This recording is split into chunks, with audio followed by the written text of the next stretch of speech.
Kiana Conley-Akinro here with the Los Angeles chapter. I'm the Senior Executive Director, and I'm here to welcome you today for our amazing Conversations, Grammys Bridges the Gaps series. Thanks for being here. We are in Los Angeles. Actually, we're in Inglewood, California, at the home of Volume Studios, and we are so excited to have a conversation with some of our peers from the Los Angeles chapter membership. So our Los Angeles chapter, Producers and Engineers Wing, Professional Development Committee, as well as our Songwriters and Composers Wing, they've been working really hard in crafting discussion topics that are going to give us an inspiring and deeper dive into current issues that you guys have been talking about, things that have been buzzing within your genre and craft communities. Today's participants and the people in our audience are your own Los Angeles chapter Recording Academy peers. They are Grammy Award winners and nominees. They are members of the recent classes of our new membership. They are Los Angeles chapter board leaders, members of our LA chapter Next program, as well as Grammy U members. They're a host of everyone and everything we love about this amazing Los Angeles chapter community.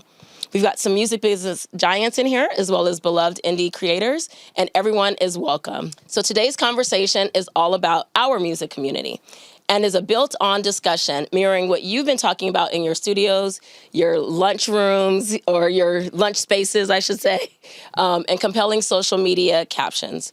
It's brought to you in a forum where everyone in our Grammy family can have an impactful voice, share knowledgeable perspectives, be a bridge in our community, and engage our music business locally and beyond. We hope that you will find these conversations engaging, informative, and reflective of your voice and those of our music community of creators and professionals. So before I introduce our moderator and our panelists for today, again, I would like to thank our amazing partners, 1500 Sound Academy and Volume Studios. This is the home of 1500 or Nothing, and we want to thank them for allowing us to host our event in their wonderful new facility. A big shout out again to our wings of the producers and engineers, as well as songwriters and composers, and the Diversity, Equity, and Inclusion's Black Music Collective for their branding and support of the tapings this year. So let's kick off today's conversation. Striking a New Normal, it's a composer town hall. Our moderator for today is Rowan Hilton. He's also known as Firstborn. He's a prolific music producer and film composer and songwriter and composer wing committee co-chair for the 23-24 year. He's co-founder of Third Stream, which is a team of composers based here in Los Angeles. His notable credits include co-producing Nicki Minaj's Super Bass, Ariana Grande's Yours Truly, Netflix Don't F This Up, and NBC's Bel Air. Our panelists for today include Jacob Yaffe. He's a composer and music producer working in film, television, and trailer music. He's also the other co-founder of Third Stream. He has scored several series, including ABC's The Wonder Years, Peacock's Vampire Academy, Disney's hit show Andy Mack, Don't F This Up for Kevin Hart and Netflix, as well as NBC's Bel Air and Age of AI with Robert Downey Jr. The next panelist we have is Ryan Shore. He's a 3-time Emmy Award and Grammy Award-nominated composer, songwriter, music producer, and conductor for film, TV, VR, and more. He is often known for his scores for numerous Star Wars animated series for Lucasfilm, as well as the work he's done with WB's Scooby-Doo films, Max's The Not Too Late Show with Elmo, and Netflix's Go-Go Corey Carson. Next up, we have Rashi Kulkarni. She serves as our Los Angeles chapter board advisor. Kulkarni is a Los Angeles-based composer and classical pianist. Her scoring work includes the Netflix and Imagine Entertainment feature, Wedding Season, the award-winning documentary, Barefoot Empress, the Disney Plus film, World's Best, and is currently scoring a project for DreamWorks Animation. And last but not least, Stephanie Economo is a Grammy Award-winning composer and violinist. And she won her Grammy Award for Assassin's Creed, Valhalla, Dawn of Ragnarok. I hope I said that right. Her work includes DreamWorks animated feature Ruby Gilman, Teenage Kraken, Lionsgate's About My Father, and Universal's My Big Fat Greek Wedding 3. So thank you to our panelists and moderator today. Let's get into the conversation. Thank you so much for those wonderful intros. I know a lot of you fairly well. Some I'm meeting for the first time, and every time I hear those credits, I'm like, man, I'm amongst some heavyweights. So thanks again for Kiana for that wonderful intro. Well, today we're going to have, I don't love to call these things panels. I love to call these just laid back conversations. I think we need more of those, specifically in our business. And as composers, oftentimes we're chained to a desk for whatever project we're doing. So it's good to kind of get out of our studios, talk to each other, and talk to our community. And I know the main topic that we want to talk about first today is getting back to work post-strike. We went through a pandemic, and then we went through a workdemic. So, we don't really have an order, but I think maybe we start Jacob first, come down and go backwards. So the first question basically is, how are we navigating the workflow as it is now? How has work changed? And what are we doing in the interim for career development? Not that we don't talk about this every day. And we do talk about it every day. And do I have an answer? Let's find out. I would say, everybody's feeling tight. I think everybody's really grateful for the work that they have. I think I was taught by my mentors when I first started doing music and dreaming of doing this full time. I made a living as a performer. First, was in a ton of bands, and all the older musicians all told me the only way you're going to make it in music is if you're crazy resourceful. And it has not changed. If you talk to people that lived through the Great Depression, you hear stories about what Quincy Jones kind of went through, kind of get his career off the ground, and it's just insane. And I feel like we're living through, not maybe as bad as the Great Depression, but like we have to be resourceful. And so there's people who are like, oh, I want to score movies, I want to work with, the major studios. But you might have to score commercials for a business down the street. You might have to work on short films and do it for $100 here and there. Like you have to do a lot of smaller jobs and think about investing in the relationships. That was the one key that I heard from a lot of the musicians that lived through the Depression era. The transfer was not financial. It was all in investing in the people. And that's what we have right now. Even though the work is tight, whatever the world's happening, like economy-wise, like it's all about the relationships. If you meet someone and I like you as a person and we work together, that's a win. And that's really the only thing we have control over right now. I mean, Jacob said it. Yeah. I'll just piggyback off of Jacob. Aside from the relationships and working with people that you actually want to work with, I really think it's important to diversify your income.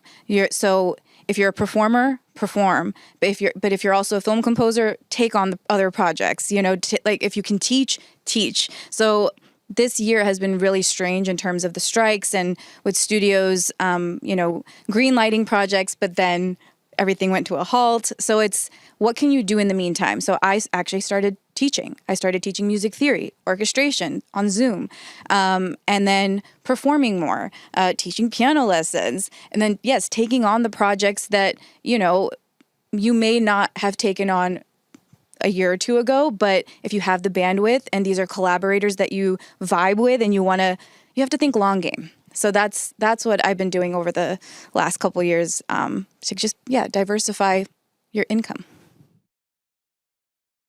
I completely agree with everything you guys have both just said.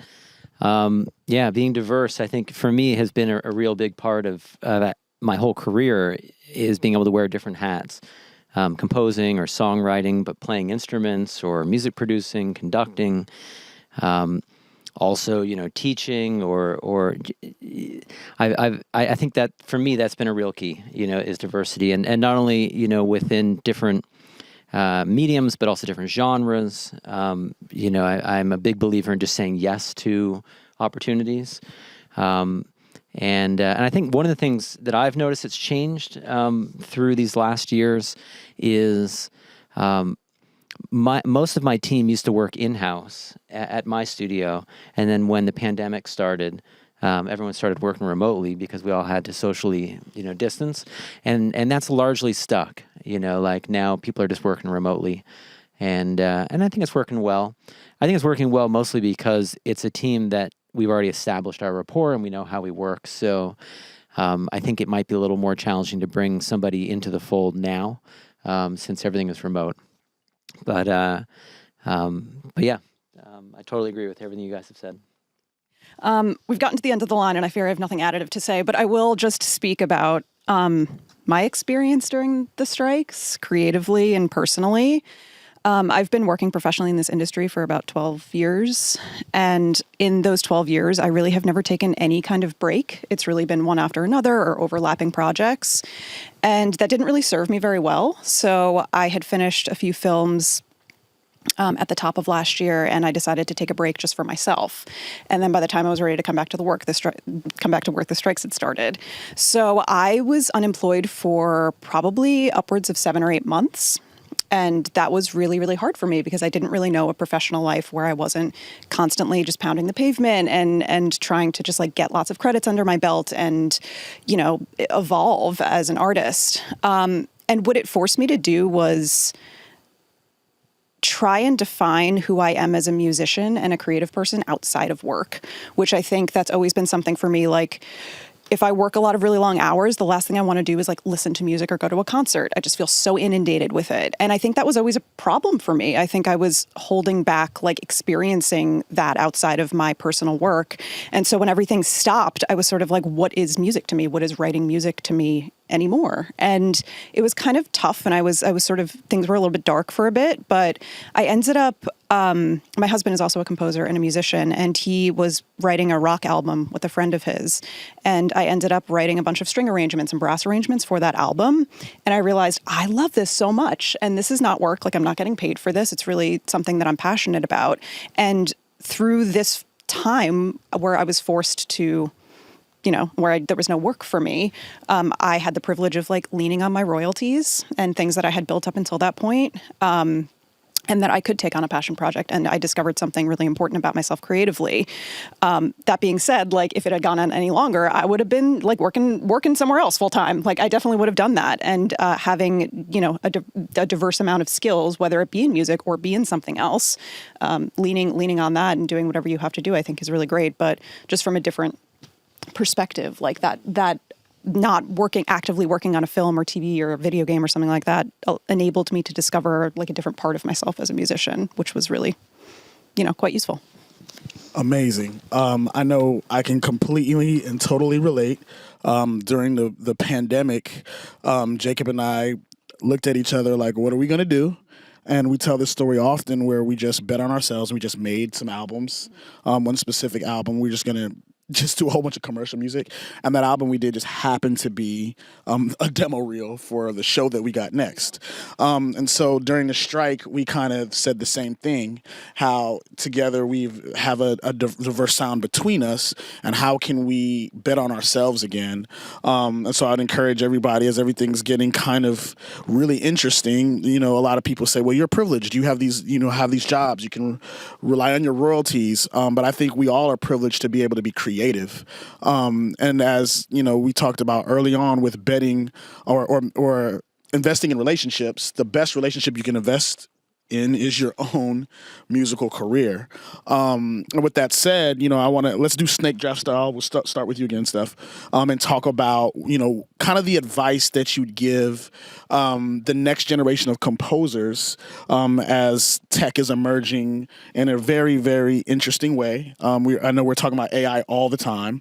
And, you know, as the methods of composition has kind of stayed consistent, what we actually do is stay consistent. The business itself has greatly shifted, and how you get jobs has greatly shifted. So what would you suggest to your younger self if you were coming into the business today? Oh, Lord. Yeah, the landscape is so different, and I feel like it's changing every single day. It's really wild. I feel like as a composer, I'm in a lucky position because, like, yes, my social media presence and all of that stuff is important. I'm not an artist where that's potentially my entire livelihood. So I really do have a lot of like empathy for people who have to just put everything out there and gain an audience and gain a following and then, do things that are going to appeal or whatever the algorithm wants and feeding all of that. That's something that did not exist even like a few years ago. And this industry, 20, 30 years ago, a composer or a songwriter would have a massive team of people behind them who were like doing all of their promo, doing all of their press. And now every single artist has to wear all of those hats. Like you have to be the creative person, you have to be a producer, you have to be a performer, you have to be your own publicist, you have to do all of these things. It's pretty wild. So my advice to my younger self would be just to garner as many skills as humanly possible. But I think on a more like zoomed out level, I think just being honest about who you are and sharing things in a really authentic way, whether that's musically or just you personally, and showing that to the world, I think that that's a really, really critical thing. I think I was told when I was younger a lot of the time that I had to try and write in a bunch of styles of music, which was very good advice. But a lot of like the musical icons in media music were like a lot of men who had similar upbringings and careers and paths. And I was like, I don't necessarily want to do that. But it was helpful to like diversify my skills. But I think at the end of the day, I tried to stay like as authentic as I could. But it took a little bit to like understand that. And now, we live in a world where I think that's questioned constantly. It's like, what is authentic? We don't even really know what we're consuming. But that's just on a social media scale. As far as like technological advancements and AI and things like that, I'm not like the best authority to talk about this because I haven't harnessed those tools in any way in my workflow or anything like that. So maybe, I don't know if any of you guys have, but I'll pass the mic. I'm done. I haven't incorporated many of AI, except that I use ChatGPT, to look things up and learn things, but not at all with like as far as music creation goes. I totally agree about the social media thing. Like I'm now almost 30 years into my career, and social media was non-existent when I started. I remember in the beginning, like most composers, if you just wanted to know what they looked like, there was like one photo. And I just thought that composer looked like that all the time, just like standing at the piano, holding their glasses, it's really like 100% of the time. So, so I'll say for me, I'm not really that comfortable posting a whole lot on social media.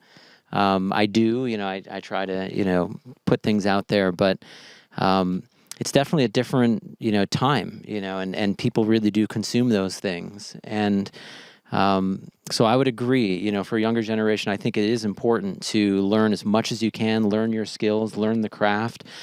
And, one thing that it's an interview that maybe other people have seen, it's with Steve Martin, and he's said this many times, which I really like. And he says, a lot of people ask him, like, how do you get into the business? Like, how do you get started? And I'm sure we get a lot of those questions too, which is like, what should I do? Should I work for another composer? Should I go off on my own? Or how do I get a gig, basically? But very few people ask the question, which is what Steve Martin comments on, which is, how do you get good? And I wish there was, in a way, more focus on the creative, because at the end of the day, that is your product. It's great to get a gig, but at the end of the day, like, you'll sit down and write something, and hopefully it's good. Because it's a lot of talent out there. So I'm definitely a big believer in learning everything you can, about our craft, and try to get good. You said it again. Yeah, I so agree. I've said this before, and I'll say it again. I practice this mantra. It's passion, perseverance, patience. And I feel like we live in this society now where people want instant gratification. You see something, they're like, oh, how did it happen? It happened so fast. But it doesn't happen fast, right? Sometimes when you look at someone's success, that success may seem like it was overnight, but it was like maybe 10, 15, 20 years in the making, right? So one thing that I would tell the younger generation and my generation is that things take time. And the one thing that people cannot take away from you is your work. So just like Ryan is saying, do good work. Focus on the craft, because I feel like every collaboration that I've gotten to be a part of was because people heard my work. So I let my work speak for itself. And then you have the control to work with people that you want to work with, people that become your friends and your collaborators for life. But yeah, just let your work speak for itself. Yeah, be a sponge. Practice, it's I think we do again live in this generation where it's like you have to feel like you're constantly pushing out information on social media, but just remind yourself that like you just do the work. No one can take that away from you. And as far as the like technology side of things, I also do not use AI to create, because I feel like that's such an internal thing for me. But that said, I know that we can use AI as a tool. We can use elements as a tool. Like, in the past they had synths that came up. Then now we have programs and DAWs that we work in. Whereas people prior to that were handwriting everything. So I know that we need to just keep up with technology as it continues to transform. But I think maybe you have a little bit more to say on the AI. Well, I want to piggyback a little bit on what Stephanie was saying about being so busy with work where you kind of feel like you're chasing your tail. And it's, I know there's a lot of people who maybe don't do film music, but I feel like it's probably got to be the same if you're full-time trying to produce music and you're like, this has to sound like Beyonce's latest record. This is a huge record now. Let's make music that sounds like that, So you're constantly like being forced to kind of, wear somebody else's pants. You want to like sound like somebody else. And then you have AI in the situation now where you hear AI and there's like Udio and Suno and a lot of these like AI engines that people are like freaking out. Oh God, this sounds so good. And maybe rightly so, because it's the audience that we're trying to impress. They're going to be okay with that. So for me, it's sort of like Stephanie, what you were saying is like finding about who you are as an artist. And like when Rowan mentioned, during the pandemic, we kind of just decided to make some music that we were excited about. We weren't trying to like follow a brief. We weren't trying to be like, well, there's this hit show, let's try to sound like Succession or whatever. We just made some music that we were excited about. And when we did that, all these clients and all these people were like, oh, that's really cool. Can you guys do this and jump on this? And it led to creative collaboration. And this is my take right now, whatever day this is, like I might change my mind later, but I feel like since AI can do sort of like things that have mass appeal, that actually gives all of us as creatives license to just go inward and be even more niche. Be weird. Be crazy. Do the thing that doesn't make any sense. Like what Joni Mitchell talks about. Don't put the chords that are just really pretty and back to back. Put a weird note in there. Like do 5 chords instead of 4. Do things like have a bar of 7. Like just, I know this is music nerd stuff, but like to me, it's like the only thing we can do is like find the opportunity that's happening right now. Don't like we talked the other day. Don't let this panic that's like a virus. This is like, it's not COVID. It's like a new virus of like this fear. Oh God, what are we going to do? All the jobs are going to be gone in 3 years? No, we're all human. We still want to work with each other. So just take this moment to be like, now I'm just going to do what I've always wanted to do. And somebody else is going to respond to that. That's my take.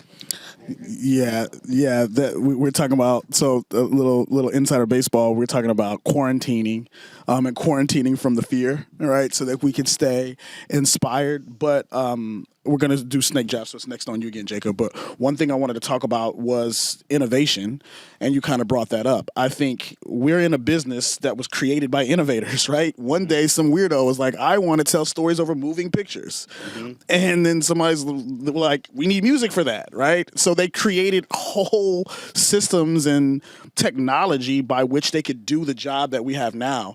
And I think we get so busy, we forget like our whole job is not really just creation, it's innovation. It's being creative from a space to bring forth to life something that doesn't exist. And I think that's what what the world is asking of us now, is to be innovative at a much higher level than we've been habitually doing. right? Like I think I don't want to say lazy, but we get into the routine of creating for something. And to your point, when you don't create for something except for what's inspiring you, then people can recognize that authenticity. That to me is what authenticity is. It's that you're internally directed to create something. And I think if we are all innovating at the level with the tools that we have, I think the things that we'll be able to experience and create now will just be next to none, right? And I think that's the coolest thing that's happening in this time of panic, that all the things are dying, all the old things are dying, the things that we hated, the mundane. So with that said, I wanted to ask about real world experiences versus theoretical experiences. And what that means to me is like, how are we expanding our career, right, in real life? Not what we think it should be, not what, we're afraid of it being, but what are we doing, each of us individually, to expand our careers to the next stage from where it is now? I have to go first. I mean, yeah, I went through, so I got to LA in 2010, and I was similar to what you brought up, Stephanie. It was just like, I was just working like crazy. Basically it was like, I will work for whatever you'll pay me, and that's my final offer, and I was just going on Craigslist and just hitting up any job that I could get, and then literally like whatever kind of music they asked for, I would just figure out how to do it. And then after like years of that, I just felt completely empty. I was just so unhappy and was just like, who am I, like, as an artist? Like, I'm just like, I can turn around and write music really quickly, but like, if I had a second to just write my own music, I was like, I don't even know what I want to write anymore. And so again, it ended up being kind of like we always say, like, turn the negative into a positive. When the pandemic hit, we had a stretch of nothing going on, and that gave me a chance to just go and sit at the piano and just find myself again. And by finding that thing that we had when we were kids, where you just want to create because you're a human being, and that joy that I put into just making something, it connected me to another human. Like when we made music together, we connected with each other, but then when we played it for someone, it connected to them, and that led to a job, that led to work, that led to something.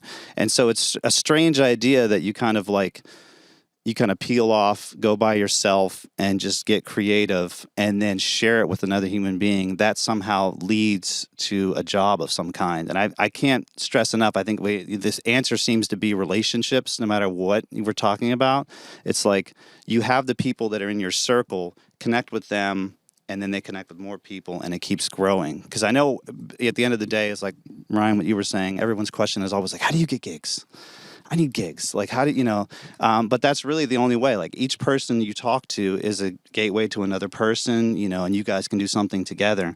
And I just feel like that is literally in this fear-driven era. I mean, when I go on social media, I just put the phone down and I'm like, ooh, I have some cortisol. Like, you just get so nervous. You're like, everything's meant to just make us so, like, debilitated that I can't create. So I'm just trying to go back to like analog, just get off the phone and just create. And yeah, I mean, the AI thing doesn't bother me. We've tried to use the AI tools to create, and we've trying to figure out like how can we make music with this thing so where it's a tool. I don't need AI to make music for me, but I think that as soon as we can figure out a way for us as creatives to use it to make things, then maybe it'll spawn a new genre, a new style. Much like, I'm sure that there must have been some hate going on when synthesizers first came in, and orchestra people were like, that's not real music, you guys are just holding the key down. And now, of course, we have all the respect in the world for guys like Trent Reznor, who are just making weird sound effects and stuff. And it's like, we know that we still honor it. We just need to get over this hump to that thing. And I think it's on us. We have to figure out, we have to show the world, how do we use this AI to make art? We don't make it for us. Help us to make it. You know what I'm saying? Anyway. Yeah. Totally. Did I even answer the question? Yeah. What was the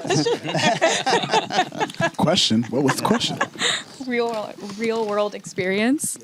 Oh my goodness. Yeah, I agree with everything that Jacob just said. In terms of real world experience, I'll tell you this. I started scoring to picture in 2011. So I'd graduated college. I had studied economics. I minored in music. I didn't even, I didn't major in music. But what I will say is nothing you create will ever go to waste. And the reason I say this now, and I'm realizing it now in my 30s, is because when I started working a corporate job after I graduated, I was doing all the things. I was teaching, I was doing gigs, I was scoring projects, doing things for free. I'll score your commercial, I'll score your trailer, I'll do all the things. And I realized that I was putting a lot of my self-worth into how busy I was. And now that I'm older, I'm realizing how inaccurate that is. Because when I moved out to LA, I went to school for film scoring. I started working for a composer nearly 5 years, and I was working 7 days a week, 12 to 16 hours a day. I was also putting out my own albums, and I was like, I just need to do all the things. I need to be really busy. And it was just a matter of okay, it's going to be great, but I need to just keep putting out more and more work. And when the pandemic hit, I also had this realization of, wait, no, my self-worth is not based on how much work I have put out.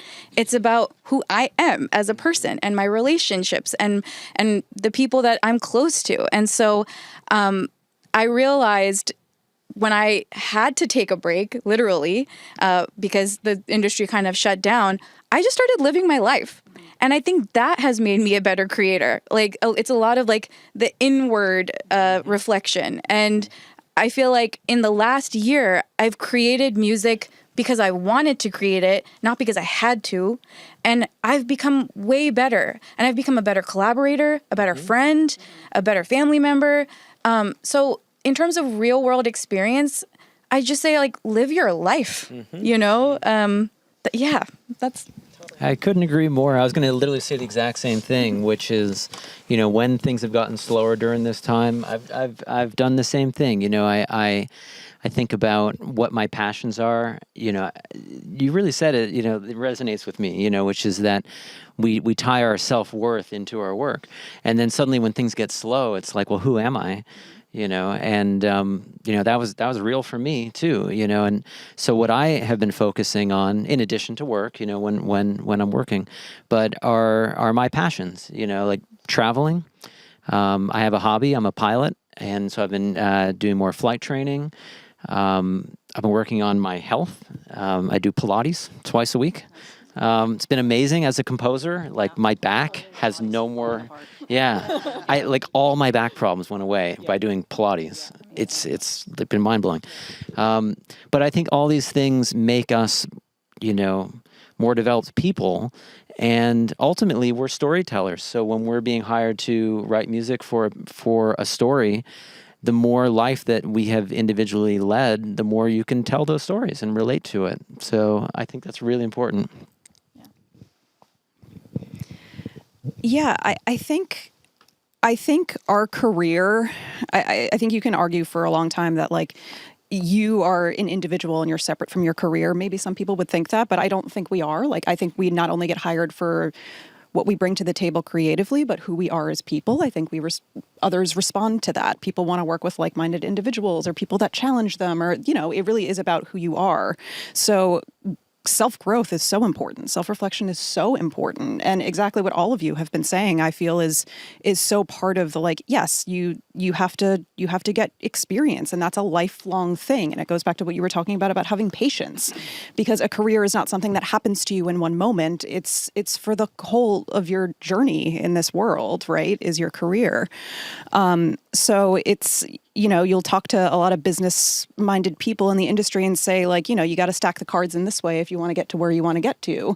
For me, my definition of success and what I want in my career is constantly changing. So that path to get there, or whatever, is changing too. And it's not like one day I get it and cool, I made the success happen. I was very fortunate to have won the first video game music Grammy a couple years ago. And were calls rolling in for me to score the next massive video game? No. And I wouldn't expect them to, because that's not really realistic. It's not. The recognition is so important, and the scale of game music being recognized, I think, was just so important for people who love games and for game composers and people who celebrate that art form. But like ultimately it's not like a checklist, I think, career. Like you get the experience. And I think for me, I realized that like the more diverse creators that I work with and the more people who are going to help me push these boundaries, like get me out of the own confines of the spaces in my head, like that's what I want for the rest of my life. Like those are the kind of experiences that I want to get. And that so much ties into what you guys said, which is relationships and community. I see like finding and building communities and spaces, like that's something that I'm passionate about in my career. I'm passionate about creating more transparency for people getting credit or people getting paid fairly, or for, creating more diversity in spaces where that they're predominantly white men. Like that's part of building a career. It's not like it is personal to me, but like at the same time, like, no, I'm not getting paid for that. But I think that's part of a career, is like who you are as an individual, how you're creating your legacy. I think it's all part of that. All right, so we're gonna do a lightning round real quick. Oh, Jesus. I got one of those cool cards to hurry up. So we'll start with you, Rashi, because we haven't started with you yet. I want you to answer two things quickly. The first thing is, if you weren't a composer, okay, what would you be doing and still feel inspired to work in that field? And then also, last question would be, what is something that you're working on now that you're extremely excited to be working on? Not excited to talk about working on, but excited to actually do the work. Lightning round. Okay, well, I mean, I'm doing it. I'm a pianist also. I love performing. I literally cannot imagine myself doing anything else. I did the corporate thing. I studied economics. I was like, no, I know this is what I'm meant to do. So I feel like I'm living my purpose. And in terms of a project, I'm on a DreamWorks animated short right now. It is the cutest thing I have ever worked on. I love working with animators because they're also creating from scratch. So I think they understand the process of us as composers and as musicians also creating from scratch. And it's just been so collaborative. And we're recording in Nashville in a couple weeks. All right. Jacob? If I wasn't a composer, I would be a jazz musician, which is what I was before I was a composer. Y'all cheating. What's that? Y'all cheating. It's cool, Okay. though. It's cool. I would be a fisherman. I'd love to live on a boat in the ocean down in the Keys or something. I'd be crazy dude living on the beach.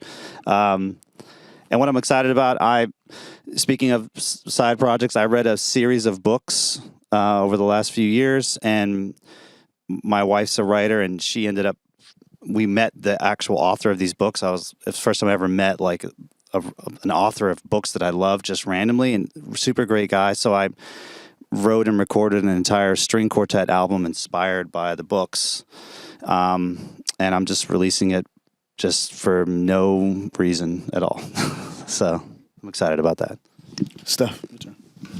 If I weren't a composer, I would be a chef. I'm very passionate about cooking, and I find it to be very creatively fulfilling as well. Something I just finished is this independent feature, which has no distribution, doesn't have a home at the moment, but I had such a wonderful time working with a first-time writer-director, and it gave me the opportunity to write music I have never written before, and I have always been inspired to write, but never did it on my own because I'm still working through that journey. But I'm really excited for people to hear it and to put the album together because I'm really proud of it. That's great. I've been thinking what my answer is going to be. I don't know. I don't know what I would do outside of music. I've thought about that, and I've still never come up with an answer. Because sometimes I wonder, like, could I, would I be happy doing something else?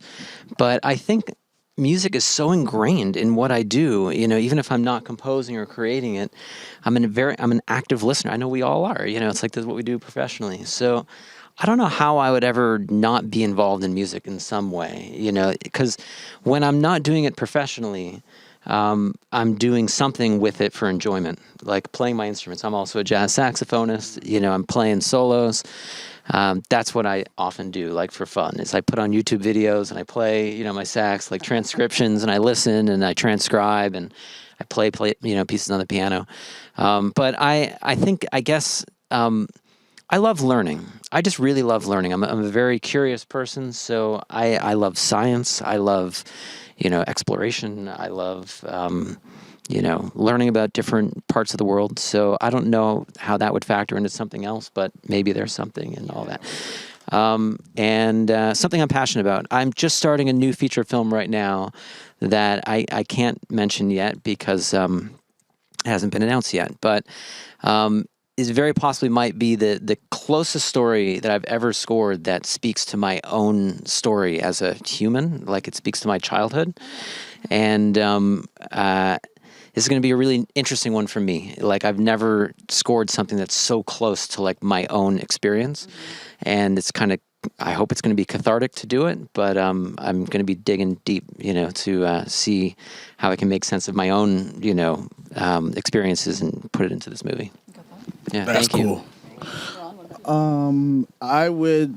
So first off, I might pull up on you to the airport because my pilot's license is definitely a bucket list thing. Yeah? But Let's talk about it. Along those lines, I always had a dream to want to work on the Mars rover. This is random, right? So how composing started is I was kind of disillusioned with the recorded music business. I'd had some records that didn't come out. I was mad at the world, shaking my fist, punching the air. And then God sent Jacob and me into each other's lives, and we decided to make music together. But before I did that, I had a friend who worked in placement at NASA. And I was like, I'm going to go back to school for 10 years. I don't care. I didn't do that. It was the smart decision. But something like in science, like applied science, though, right? Yeah. Something I can look back and say I made a difference in humanity. And then project I'm excited about, actually two. We're working on a cool project that we're calling Humanism. It's like a blend of orchestral stuff. We did a 50-piece orchestra and a 8-piece rhythm section, and we're like, yo, all this AI is coming out. People are making music with computers. Let's make music with humans. And so we're working on a visual component to that, which is also another thing that I'm really excited about, is getting into producing. I got 2 projects in development as a film producer, actually, and kind of pushing my edges and stretching myself in ways that are hard to do. I don't know why I like to make things difficult for myself, but I guess that's the thing. And so, yeah, those are the two shining posts in my life right now. And with that said, we would love to get some questions from the audience. Thank you guys for all your beautiful answers. Yeah. Let's give our panelists a round of applause, please. Hi, my name is Chris Espinosa. I'm the Grammy Youth student. I'm also the intern for the LA chapter. So the first question would be, can you talk about a piece of music you composed that you are proud of and why? I hate all the music I've ever written, so I want to Now you got to go first. Anyway, okay. We'll take one question from the audience.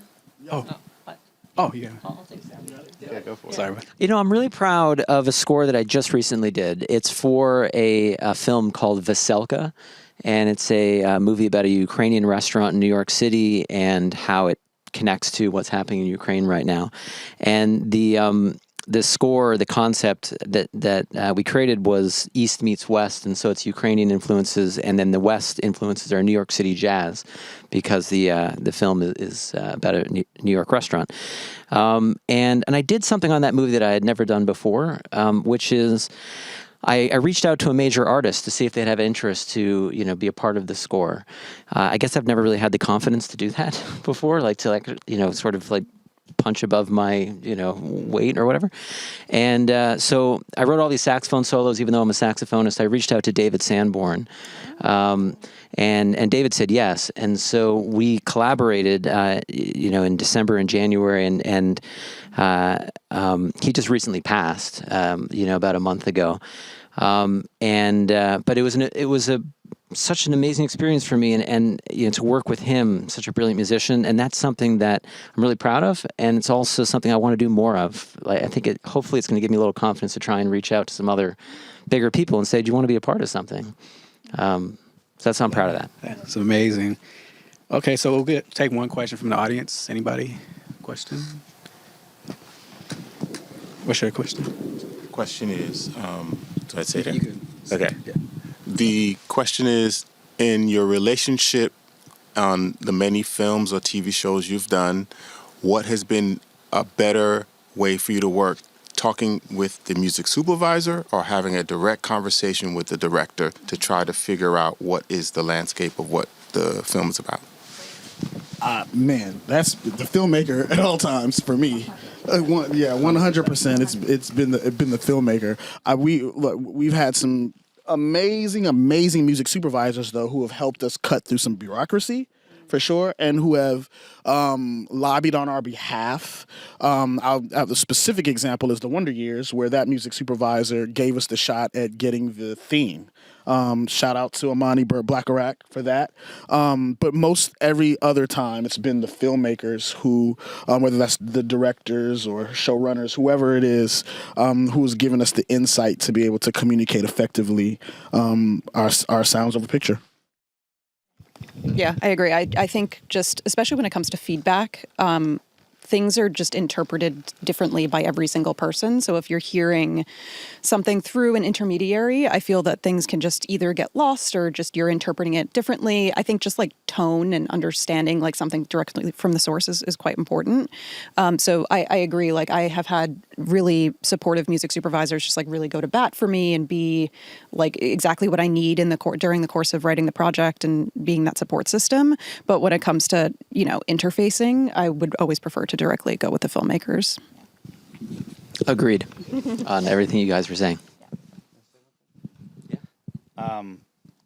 Just a translation. I feel like I've had so many times in the last 14, 15 years I've been doing this where you get a note from the music supervisor or, I'd worked on a bunch of custom trailers for like Star Wars and Jungle Pirates of the Caribbean, all these things, and you get these notes that have been like it's a game of telephone. It comes down, and early on, I made mistakes where I would like look at this music executive or person and I'd listen to what they say, and they were like, "Oh yeah, you should do this," and I was just like, "Oh yeah, thank you." Like Oracle, I'm gonna go like do exactly what you said, and every time it would just crash and burn and be awful.